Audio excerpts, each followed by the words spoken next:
Well, I know that from when we were doing Mitzrayim stuff, Yosef likes a little bit of the ancient Near East stuff, so let's do a little bit of it.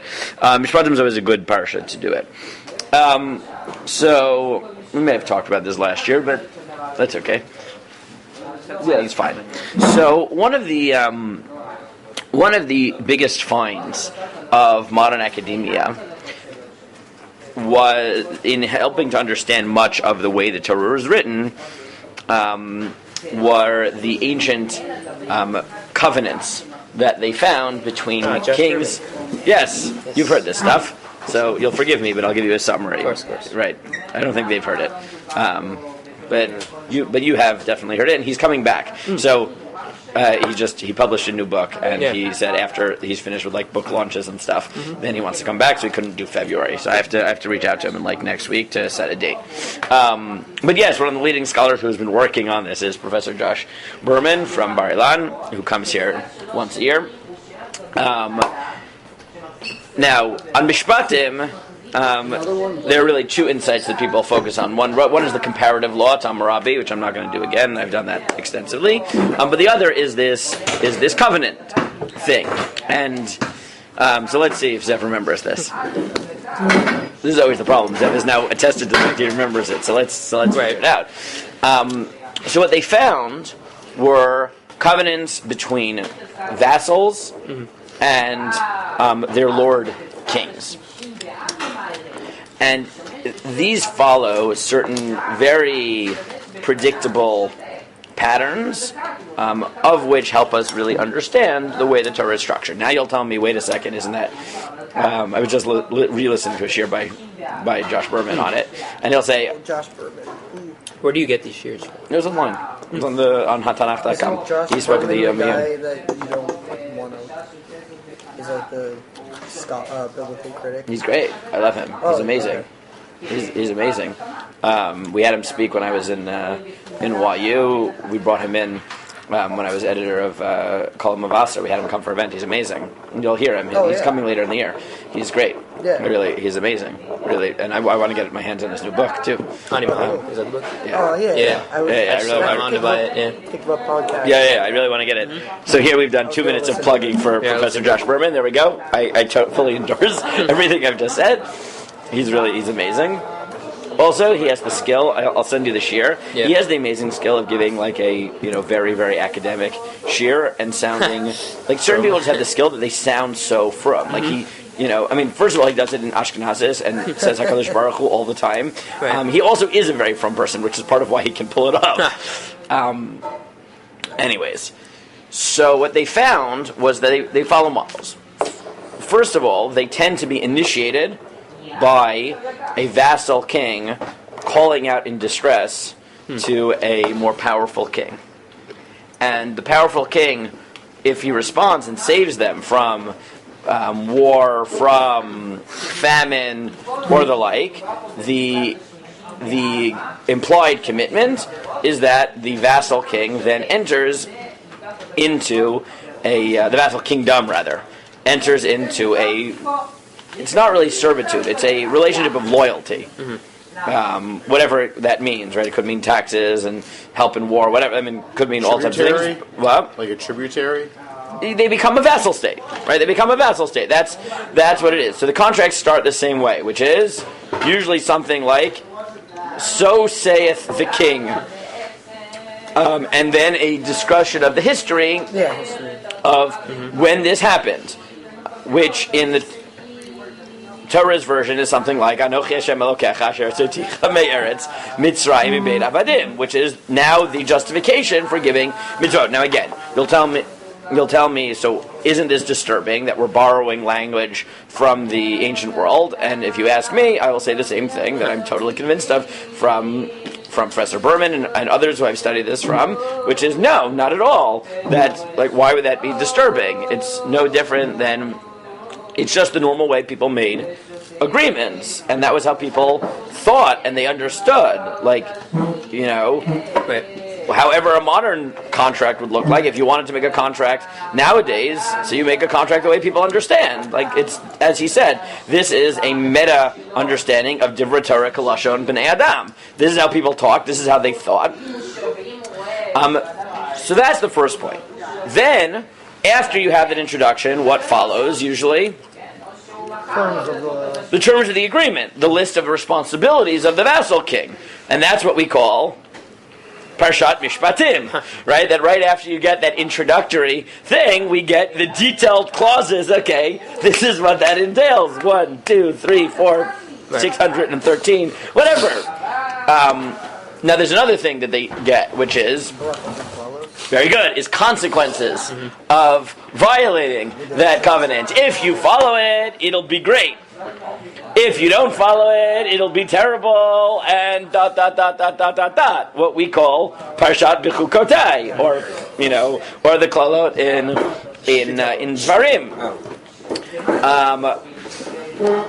There is another one, though, a little detail, which is actually very nice and appears in this week's Parsha, which is one of the terms of most of these agreements were that once a year or at some periodic amount of time, you shall come and see my face. You shall come and see my face. The vassal king shall come to the land and the court of the chief king and show up. Now, what would happen when he would show up?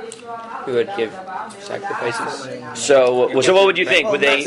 Yeah, presents. So they'd probably bring a gift. Now, how would he be treated?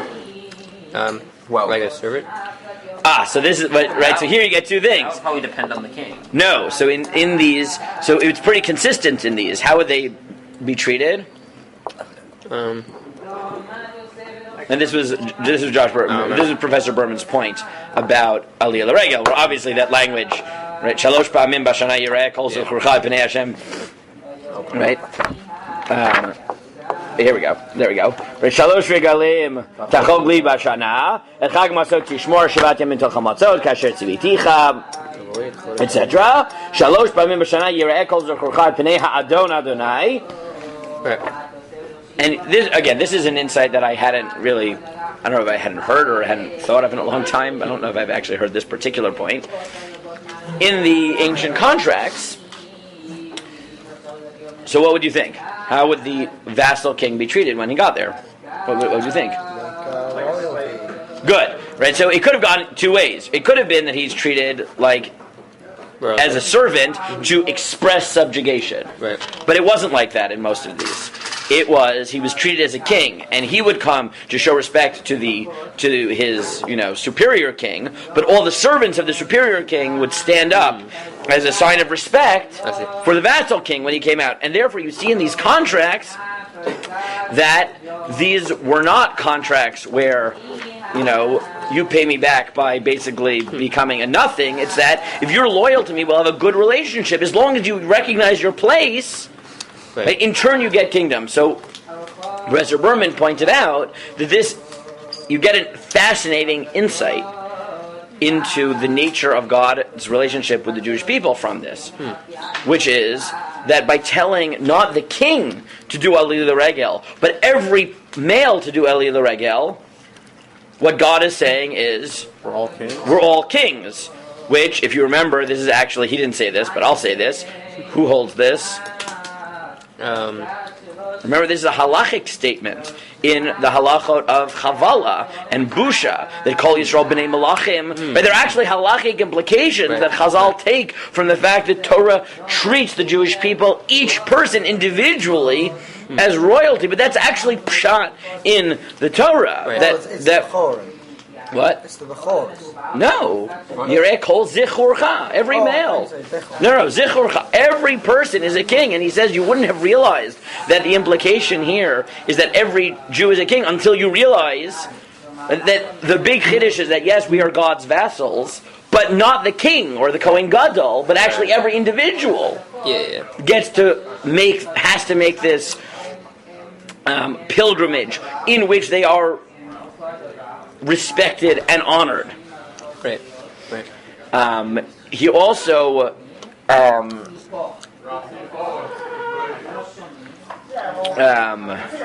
no, my brain froze of what I wanted to add to this point. 1 second.